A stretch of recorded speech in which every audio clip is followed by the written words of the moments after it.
उत्तराखंड की राजनीति में पिछले 4 साल कई मायनों में अहम रहे हैं। मुख्यमंत्री पुष्कर सिंह धामी के नेतृत्व में सरकार ने विकास, रोजगार, महिला सशक्तिकरण और कानून व्यवस्था जैसे कई क्षेत्रों में बड़े फैसले लिए। इन 4 सालों में राज्य को स्थिर नेतृत्व मिला और कई योजनाएं शुरू हुई जो लंबे समय तक असर डालने वाली हैं। बात राज्य के विकास और इंफ्रास्ट्रक्चर की करें तो धामी सरकार ने 4 साल पूरे होने पर हरिद्वार में विकास संकल्प पर्व के दौरान करोड़ों रुपए की परियोजनाओं का शिलान्यास और लोकार्पण किया। यही नहीं, ऋषिकेश कर्णप्रयाग रेलवे प्रोजेक्ट जैसी महत्वाकांक्षी योजनाओं पर तेजी से काम हुआ है और हालिया रिपोर्ट के मुताबिक इसका 70% से ज्यादा काम पूरा भी हो चुका है।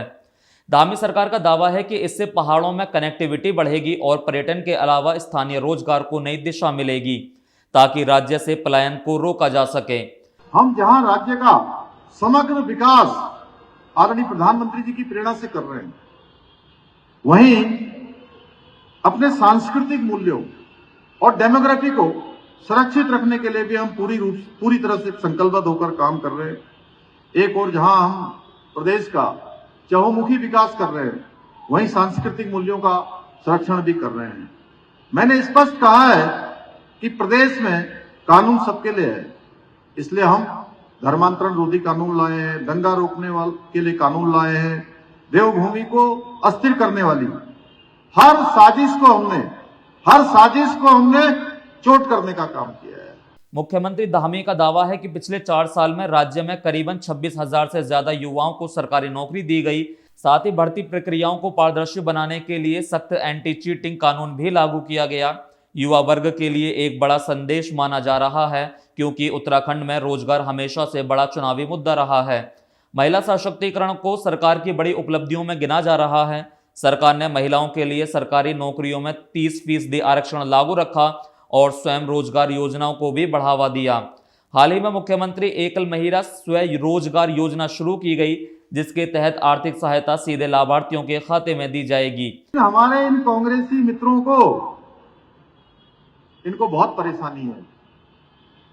परेशानी है कि महिलाओं को समान अधिकार कैसे मिल गए।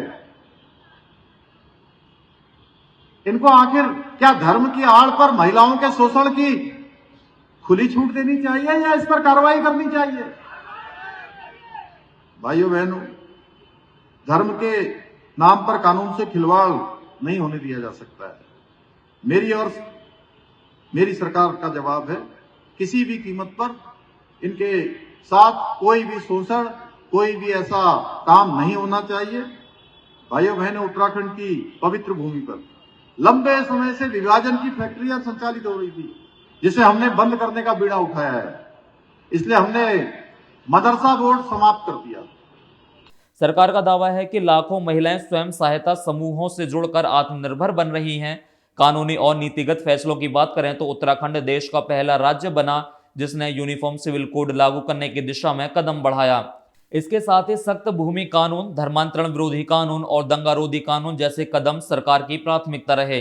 सरकार इसे समान नागरिक अधिकार और सांस्कृतिक पहचान की रक्षा से जोड़ती है। आर्थिक मोर्चों पर भी सरकार निवेश को बड़ी उपलब्धि बता रही है। ग्लोबल इन्वेस्टर समिट के बाद राज्य में 1 लाख करोड़ रुपए से अधिक निवेश प्रस्ताव आने का दावा किया गया, जिससे औद्योगिक विकास और स्टार्टअप इकोसिस्टम को मजबूती देने की बात कही गई। इसके अलावा पर्यटन और धार्मिक विकास पर भी फोकस रहा। केदारनाथ और बद्रीनाथ मास्टर प्लान, रोपवे परियोजनाएं और 4 धाम यात्रा के बेहतर व्यवस्थाएं सरकार की प्राथमिकता में शामिल रहीं। हालांकि विपक्ष सरकार पर सवाल भी उठा रही है। रोजगार, पलायन और जमीन से जुड़े मुद्दों पर बहस लगातार जारी है, लेकिन समर्थकों का कहना है कि स्थिर नेतृत्व और लगातार फैसले ही इन 4 सालों की सबसे बड़ी पहचान रहे। भाइयों बहनों, हम परिणाम की राजनीति करते हैं, कांग्रेस समस्या की राजनीति करती है। ये लोग समस्या के दलदल हैं और हम समाधान सागर हैं। हम सबका हम समाधान करते हैं। सरलीकरण, संतुष्टिकरण, ये हमारा मंत्र है। हर कीमत पर हम लोगों की परेशानियों को, उनकी चुनौतियों को दूर करना चाहते हैं, समस्या का हल करना चाहते हैं।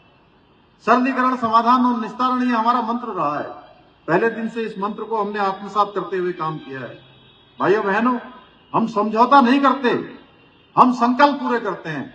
जो हमने संकल्प लिए हैं, जो हमने वचन दिए हैं, वो सारे वचन हम पूरे कर रहे हैं, क्योंकि आज का नया उत्तराखंड है जहां किसी भी दोहरी मानसिकता के व्यक्ति को यहां पर पनपने नहीं दिया जाएगा।